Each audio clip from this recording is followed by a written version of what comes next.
गिनती उसका 11वां बाब और उसकी 18वीं आयत से 35वीं आयत तक।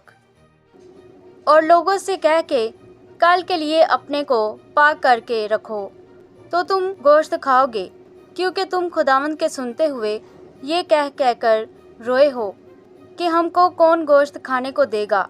हम तो मिस्र ही में मौज से थे, सो खुदावंद तुमको गोश्त देगा और तुम खाना।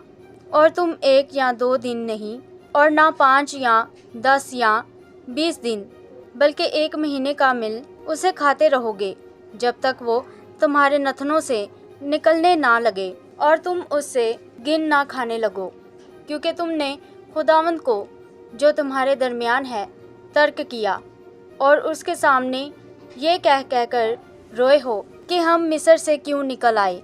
फिर मूसा से कहने लगा कि जिन लोगों में मैं हूँ उनमें 6 लाख तो प्यादे ही हैं, और तूने कहा है कि मैं उनको इतना गोश्त दूंगा कि वो महीना भर उसे खाते रहेंगे। सो क्या भेड़ बकरियों के ये रेवड़ और गाय बैलों के झुंड उनकी खातिर ज़िबा हूँ कि उनके लिए बस हो, या समंदर की सब मछलियाँ उनकी खातिर इकट्ठी की जाएं कि उन सब के लिए काफ़ी हो। खुदावंद ने मूसा से कहा, क्या खुदावंद का हाथ छोटा हो गया है? अब तू देख लेगा कि जो मैंने तुझसे कहा है वो पूरा होता है या नहीं।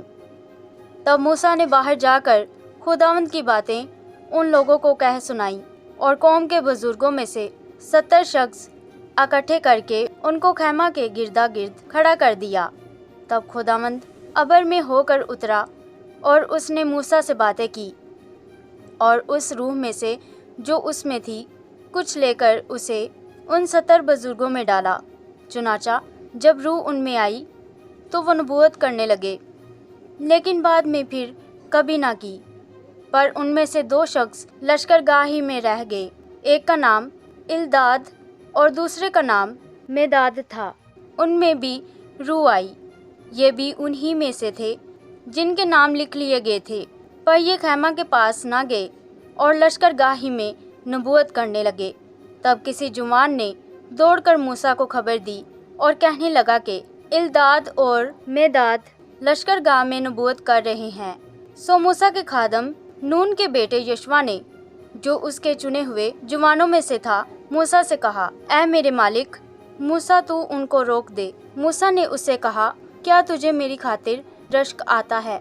काश खुदावंद के सब लोग नबी होते और खुदावंद अपनी रूह उन सब में डालता। फिर मूसा और वो इस्राएली बुजुर्ग लश्करगाह में गए, और खुदावंद की तरफ से एक आंधी चली और समंदर से बटेरें उड़ा लाई, और उनको लश्करगाह के बराबर और उसके गिरदा गिर्द 1 दिन की रात तक इस तरफ और 1 ही दिन की रात तक दूसरी तरफ जमीन से तकरीबन 2-2 हाथ ऊपर डाल दिया। और लोगों ने उठकर उस सारे दिन और उस सारी रात और उसके दूसरे दिन भी बटेरें जमा की, और जिसने कम से कम जमा की थी उसके पास भी 10 कोमर के बराबर जमा हो गई।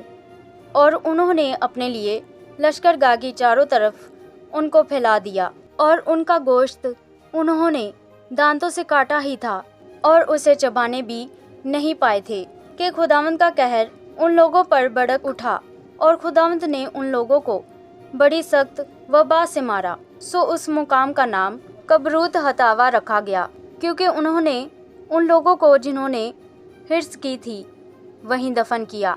और वो लोग कबरूत हतावा से सफ़र करके हसरियात को गए और वहीं हसरियात में रहने लगे। आमीन।